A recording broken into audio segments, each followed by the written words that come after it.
Hey folks, today I'm gonna show you a repair of this nice little flybarless helicopter that is a Century Evolution 180 SE, and as I said, it's a flybarless system. I want to change this little sprocket, that is the main sprocket on the helicopter, because I've crashed, tilted with this helicopter.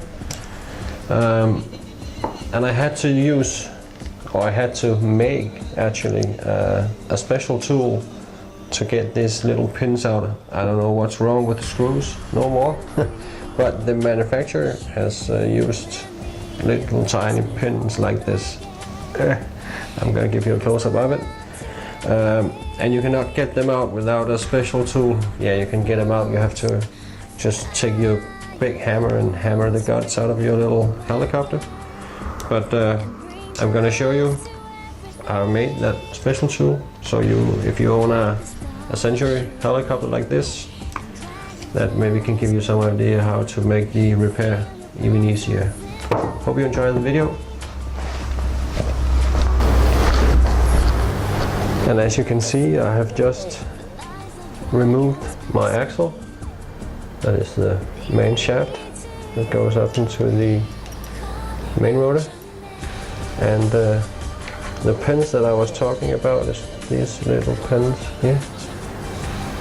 And that of course were in the holes here and here. Or there's actually screws in here, but there was a pin in that hole. And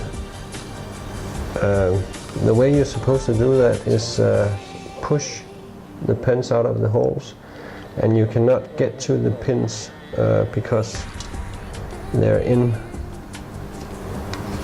these holes here.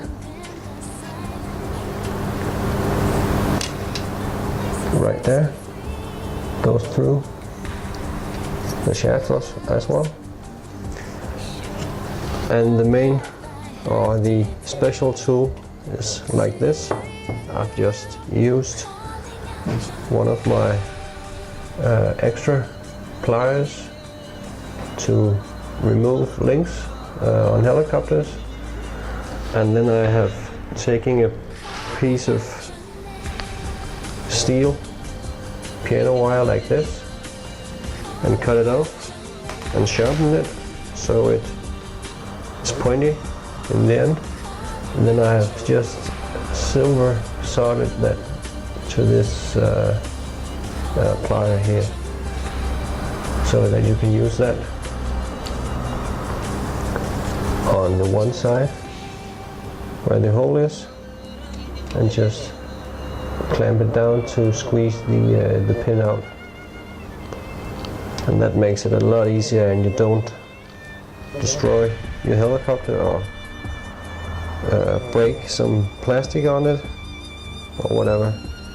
But this little chopper is actually pretty clever made, I guess, but I don't know what's with the pins, because you can just remove 4 screws in the bottom of the helicopter, and all this just comes right off, and you can remove your axle from there. So that is actually pretty nicely made. Do yourself a favor, and that is take a little screwdriver and then mount the screws in this little plastic ring first, because man, these screws are small. That's tiny. You can see it sitting on front of my screwdriver here, and then I just magnetized the screwdriver. And the way you do that is you just take a magnet like this. Well, that is actually just some strong rare earth magnets, and you just take your screwdriver and you just magnetize it like this. Just drag the magnets in one direction, and then they'll magnetize the screwdriver like that. And then just carefully place it on the tip of the screwdriver, like that, and take your little plastic ring. Then I'm gonna try and screw it in here.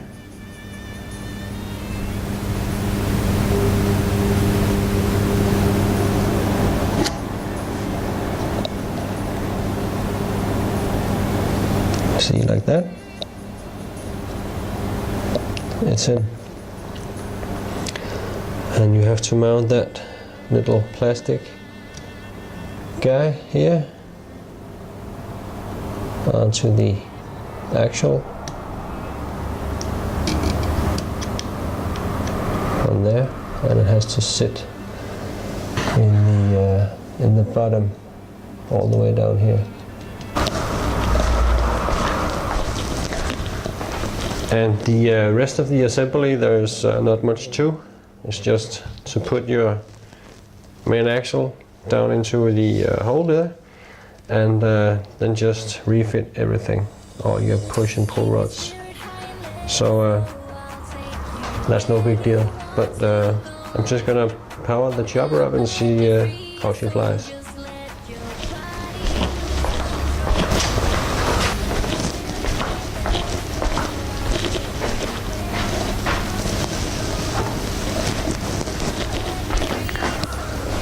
And this particularly helicopter, you have to power up the helicopter first, and your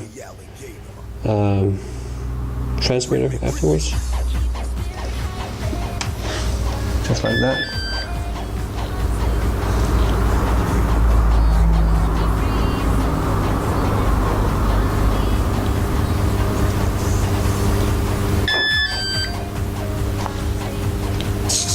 Yeah.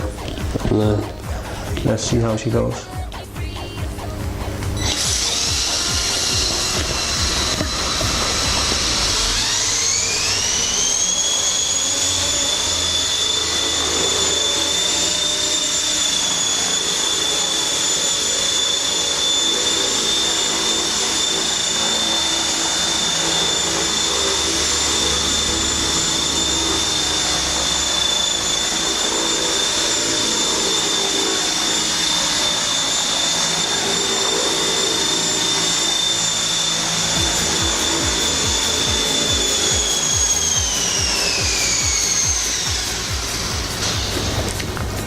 Well, that is actually pretty good, I guess.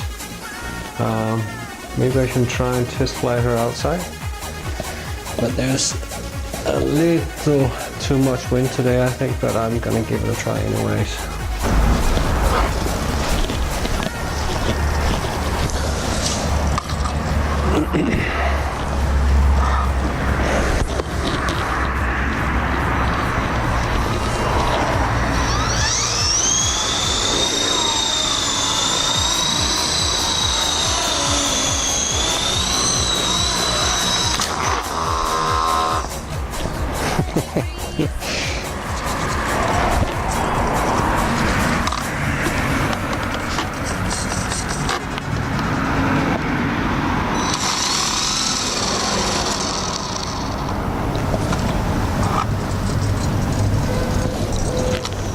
Back to the workshop. Well, that was a short flight. I broke the tail rotor on the chopper. This may sound like a bad excuse, but I was using this wireless microphone set, and I could not actually get the helicopter to bind when that was on. I should have put 2 and 2 together and not fly with it on, but I don't quite understand it, because it's I don't know what it transmits on, but it's certainly not 2.4 gigahertz, so maybe one of the radio guys could give me an explanation on that one. But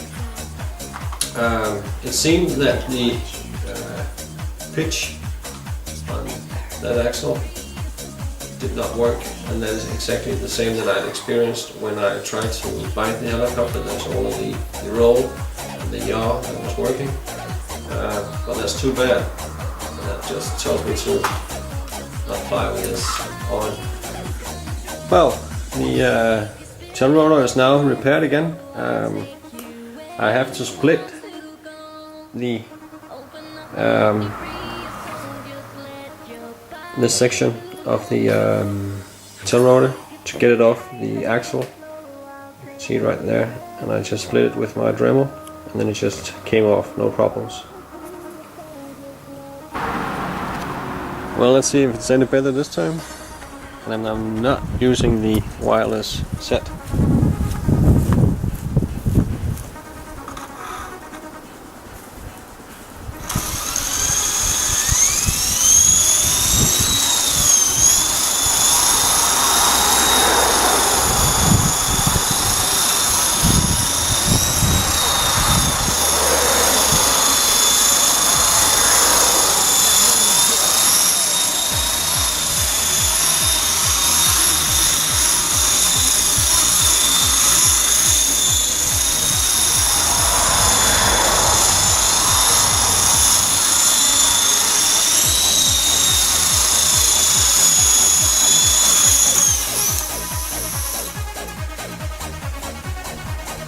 Well, it's just too much wind for this little helicopter with a fixed pitch.